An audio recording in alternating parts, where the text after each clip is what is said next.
em isopor.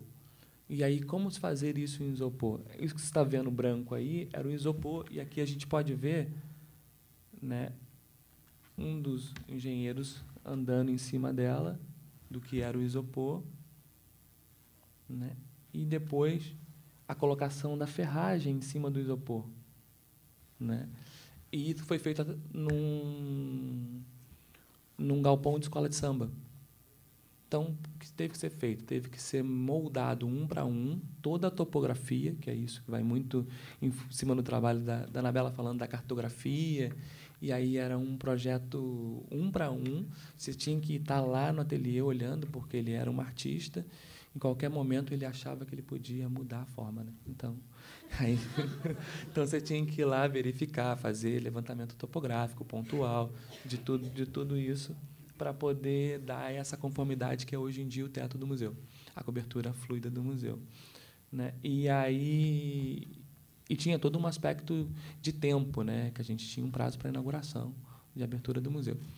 E o mais fantástico é que se conseguiu, levantou todas as peças, foram todas elas vindo em pedaços, montou-se um grande Lego em cima, que é esse Lego que está aí, né? Visto, né? E o mais incrível teve o processo de concretagem, porque isso é concreto. E não podia parar. Tinha que ser uma concretagem única. Então, foram 19 horas, caminhão, no fim de semana, um caminhão atrás do outro, sem parar, jogando concreto. Eu lembro de uma vinda do Paulo já bem tarde da noite aqui, né? A gente enlouquecido. E ele veio ver, e estava ele impressionado com aquilo tudo, e falou, não, eu vim dar um abraço em vocês. E era o que a gente precisava talvez naquele momento, era um abraço, ele conseguiu perceber isso, né? Depois de tudo isso. E posteriormente a gente tinha que tirar o isopor, porque depois do concreto curado, você tem que retirar o isopor. E era o nosso medo, vai que isso cai, né? E aí retirou-se todo o isopor, né? Ficou-se monitorando a estrutura durante muito tempo, e o mais fantástico disso tudo é que esse isopor voltou para o galpão da escola de samba e serviu-se para o desfile, né, desse ano, né, para acadêmicos da Rocinha. Então, a gente teve ainda um outro processo em cima, que era o processo sustentável, de não jogar essas formas fora e poder reaproveitá-las. Eu vou ver se eu consigo passar algumas imagens gerais dessa cobertura, né, e do que é o museu. Tem um pequeno vídeo, que ele é segundos mesmo, tá? Só é um pouquinho mesmo de... Vamos lá, né? Deixa eu dar uma palavrinha depois. Deixa eu concluir. Então, deixa eu concluir. Nesse instante, tá? E aí, acho que é isso, gente. A imagem é isso, eu comentando isso, e eu agradeço aí vocês. Fala. Você não vai mostrar o MIS, não? Hein, Jaque? Você não vai mostrar o MIS, não? Eu quero te propor o seguinte.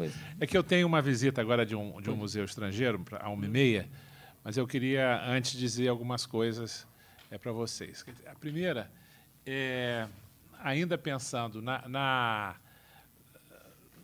no encontro anterior, né, uma questão que fica para mim, quando se fala do indizível, que é algo muito importante, eu acho que no desafio para alguns artistas, e acho que a obra do Daniel, quando o Wilson Coutinho compara certos espaços a certas esperas beckettianas, né?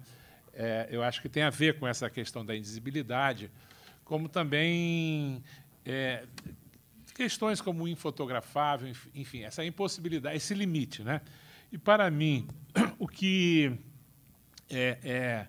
pode ser uma chave para isso tudo, e algo que veio da psicanálise que fiz durante uma dedicação com a Maria Helena, era a questão do limite, né?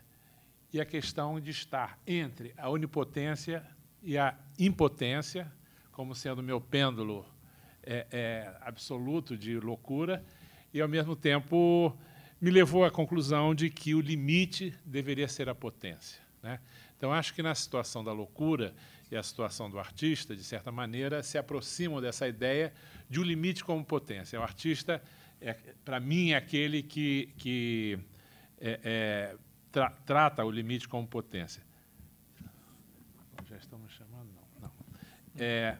A outra questão, então, que eu traria sobre a Anabela, para, de certa maneira, trazer uma discussão, é que eu acho que a relação de Anabela com a psicanálise começa numa perspectiva junguiana, que nos anos 60 era muito forte no Rio de Janeiro, com a presença da doutora Anísia da Silveira, e o modo como ela, já há algumas décadas, envolvia artistas no hospital psiquiátrico, né, trabalhando sobre a questão do símbolo, o homem e seus símbolos, etc.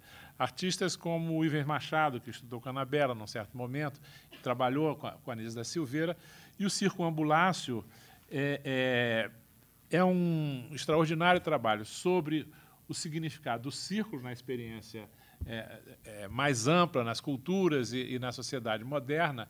Foi uma instalação no Museu de Arte Moderna do Rio de Janeiro, que acho que até hoje não foi suficientemente lida, né, pelo conjunto de questões que ela trazia.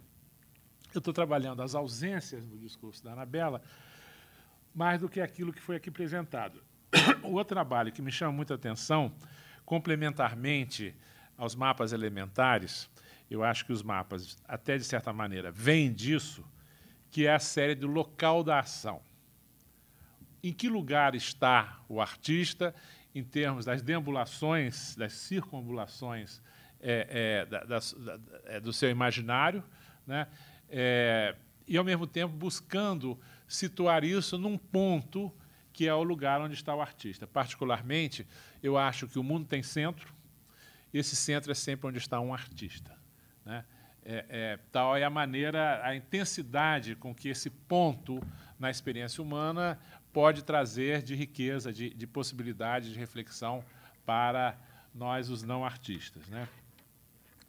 Então, eu acho que essa série do Local da Ação merecia também um debate, porque esse local é simultaneamente interior, ele é geopolítico, por isso eu acho que tem a referência. Acho muito importante indicar que Pedro Geiger, o marido de Anabela, é um geógrafo com uma perspectiva sociopolítica muito importante, trabalhou, fez projetos em comunidades, etc., de modo que não são mapas neutros, não são mapas tomados por um aspecto meramente estético, decorativo, são mapas que têm já em si um substrato político, certas distorções, por exemplo, podem corresponder a países mais ricos densamente, então o Brasil aparece pequenininho, perto de uma Suíça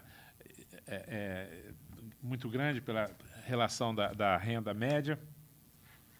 Com relação a Daniel Senise, eu sempre que me encontro com uma obra dele, sinto que ele compartilha o esforço da enunciação da imagem, né? Daquilo tudo que um trabalho vai cogitar para o mundo. Nesse sentido, Daniel não lida, por exemplo, com questões de ótica, né, no sentido de certas perturbações ou certas seduções que a op art muitas vezes faz e que lida com a percepção a partir da Gestalt. Então, esse imaginário daquilo que ali não está, né, duelo perdido, o quase infinito, talvez na experiência brasileira da infinitude, em que a gente tem a fita de Möbius como sendo o foco principal, porque ela vai aparecer em Elliot Sica, em Lygia Clark, em Tung e em outros, esse quase infinito, ele problematiza a filosofia da matemática de uma maneira mais radical do que aquilo que já está dado como sendo que é a infinitude. De modo que eu acho que, nesse momento, você retirou, digamos, aquilo que pudesse ser um inconsciente matemático, que é a minha pergunta, se esse inconsciente matemático não seria também o inconsciente que sustentaria a própria arquitetura, né? Eu acho que, nesse momento, você desliza para uma outra área de problema, que eu acho que lida um pouco com a questão colocada pelo Mosca sobre a plenitude do que falta, a falta, enfim, dessa relação entre suficiência e insuficiência como algo que está profundamente vinculado. E nesse processo, então, eu sinto que a série Esquira, né, ela lida com, talvez, a dispensabilidade do discurso sobre a arte. Ou seja, você reduz o livro a uma massa, e essa massa é uma crescente opacidade sobre o objeto mesmo. Ou, pelo menos, vamos chamar de um certo logocentrismo, um ocularcentrismo sobre o objeto mesmo, sobre Eva, né, e tudo que Eva possa significar em termos da experiência humana. Então, são questões que eu gostaria de colocar aqui e dizer da experiência que Jacques traz. Na verdade, o Museu da Manhã, quando eu vi o projeto museológico do Luiz Alberto Oliveira e o museu... Você trouxe também o Museu da Imagem do Som? Não. E o Museu da Imagem do Som, do Diller Escoffier, que é um projeto extraordinário, e tem a curadoria do Hugo Suckman, eu fiquei em pânico. O que eu vou fazer no mar, né, com esses dois projetos extraordinários? Eu fui para casa dormir, sabe? Fui para casa dormir porque não tinha outra coisa a fazer senão apagar e ver o que acontecia no dia seguinte. Então, nós estamos falando de uma instituição que está pensando o lugar do museu numa sociedade. Isso eu gostaria de fechar comentando a curadoria da Tânia Rivera, porque o Museu de Arte Moderna ele corta a linha do aeroporto, né? Ele forma uma cruz que tem a ver com no caso do museu, a relação com o sol e o uso do brise soleil. Então, é uma determinação de uma escolha de luminosidade, ao mesmo tempo pensar que daquele ponto que ela tanto valoriza, que é a escada que está antes, né, dali se veria o céu, se atravessaria o céu, e que hoje foi coberto pelo museu. O museu pintou, você se lembra disso, né? O museu, antes do incêndio, o museu pintou as vidraças de modo que já não se vê o céu. Então, o museu perdeu esse atravessamento que ligava a fantasia de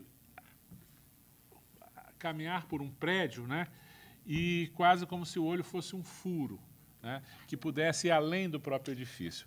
E eu acho que, de certa maneira, ela reconfigura essa possibilidade do prédio, absorvendo com muita humildade a sua possibilidade na horizontalidade, de modo que ele agora é paralelo ao aeroporto e transversal ao museu, criando, portanto, algo que é cruciforme, e, ao mesmo tempo, colocando com muita sabedoria as reticências para o lado de que se vê o mar, para o lado do horizonte.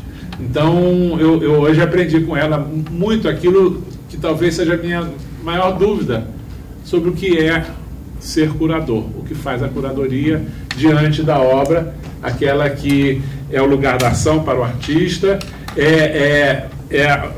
algo que luta por buscar uma conjectura diante do mundo que permita inventar o que ali não está, né? E o que faz o curador? O curador, eu acho que isso não deve atrapalhar. Eu vou pedir desculpas, então, porque eu tenho essa visita.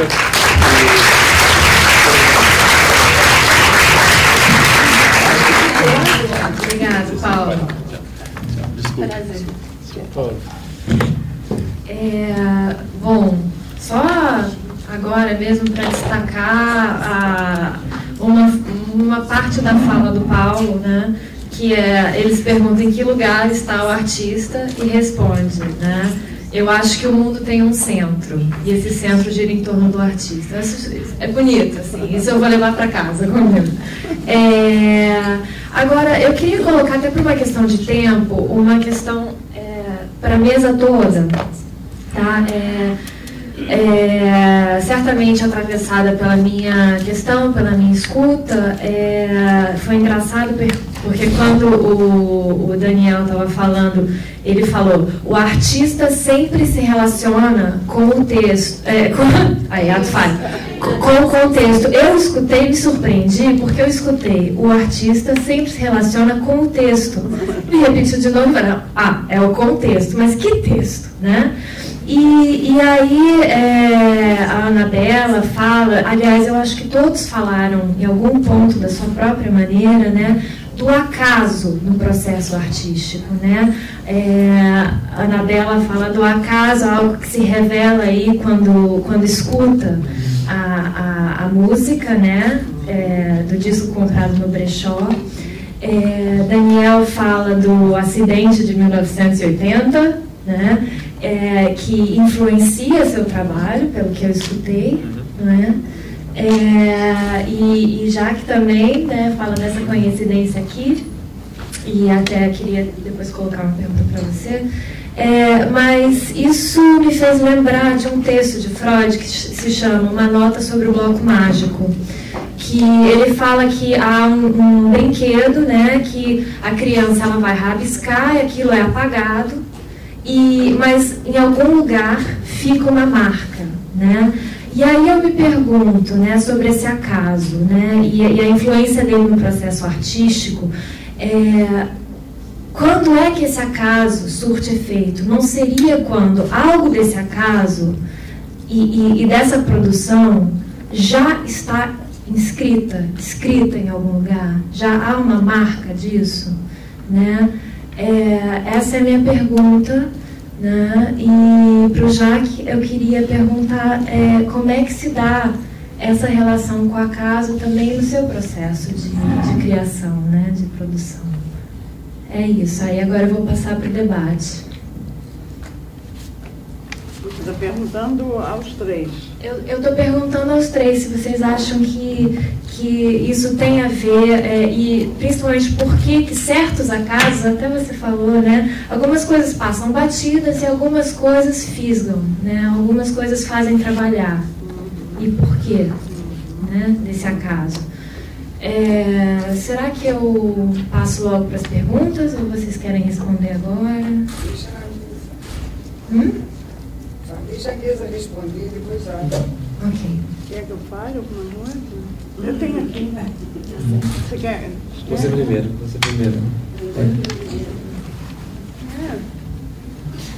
É incrível que a gente está aqui, né, falando dos artistas e como é que ela alinhava isso, né?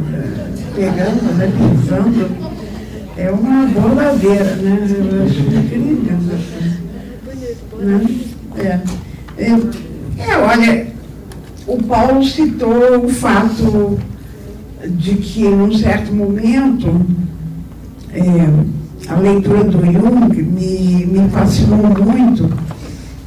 Não naquele livro dos símbolos, aquele é um básico, mas depois eu fui entrando por umas leituras por conta própria, né? Sobre psicologia e alquimia do Jung, porque eu já naquele período, fim dos anos 60, eu ficava cada vez mais achando que a arte eu tinha de caminhar para uma construção simbólica e não era uma fuga da situação política, mas era porque assim eu daria eu entenderia outro sentido no próprio objeto. E então, pelo Jung, eu fui por aquelas questões do arquétipo e tudo isso, mas na questão do acaso, quando eu dei esse exemplo, eu trouxe esse exemplo, em vez de mostrar várias obras minhas, também não vai haver tempo para mostrar, mas eu quis mostrar essa situação onde o acaso ele é significativo, né? Muitos acasos e muitas emoções assim, para mim, para alguma coisa, elas ocorrem, assim, no dia a dia. Não quer dizer que o artista se ele não é um ser normal, ele quer ser um ser normal. Eu estava ouvindo Daniel Cenizo falando do chão. É incrível, porque o sobrevoo dele é rasante, lá embaixo. E isso que eu falo, assim, meio brincando, né, não é um esforço para ser normal. Não, cada um dos artistas, cada um de nós é uma galinha dos ovos de ouro, né? Quer dizer, a árvore não tem nada de ovo de ouro. Mas no caso do acaso, no significativo, isso ocorre, quer dizer, não estou falando do passado, mas ocorre em alguns momentos, né, de modo diverso, como eu dei o exemplo da concha, em que o mapa veio na minha mão e deslizou, mas antes, como ela diz, antes já há um tipo de atenção onde você, de alguma maneira, você está prestando atenção a coisas que seriam inúteis para o outro, mas não seriam para você. Entendeu? Então, isso vai traçando por meio de caminhos muito diversos. Eu vou dar um exemplo da situação do acaso, também surpreendente, mas menos surpreendente, porque não vai dar para mostrar o trabalho. Com esses trabalhos dos mapas, eu não sei se vocês conhecem algum dos meus trabalhos das gavetas, em que eu faço uma imersão dos mapinhas todos que eu dobro com alicates em folha de cobre. Depois eles entram num container. Eu achei interessante falar do vaso aí, que é o container. A busca do container levou para mim. Vocês não pensam, essas coisas que eu digo levou tanto tempo. O Paulo disse que se lembra que eu comprei as conchas em Nova York, que a gente estava lá junto, mas acontecem concomitantemente várias coisas que você vai observando, mas isso do mapinha, que eu queria, na verdade eu posso dizer o que eu queria, que todos esses sentidos cartográficos pudessem se tornar tridimensionais, que é engraçado, o Daniel fala de bidimensionalizar os chãos, né? Então, no caso, não há, claro que tem uma consciência disso, mas dizer eu preciso tridimensionalizar os meus mapas, isso é uma bobagem, não é? Você não sabe como é que aquilo está crescendo dentro de você, a vontade de botar isso no espaço, né? E com esses mapinhas, ao lado disso, fui trabalhando em várias coisas, mas esses mapinhas dobrados eu mostrei em lata, como se fosse forminha de biscoito. Para ser forminha de biscoito, eu apresentei em 75, numa exposição que eu chamei de Situações Limite. Você vê esse meu uso, essa percepção de termos que são da antropologia e que me causam, né, emoções, né, como a situação limite, entender o que é a situação limite, não no sentido pessoal seu, mas como é que é você diante de um abismo e de uma decisão.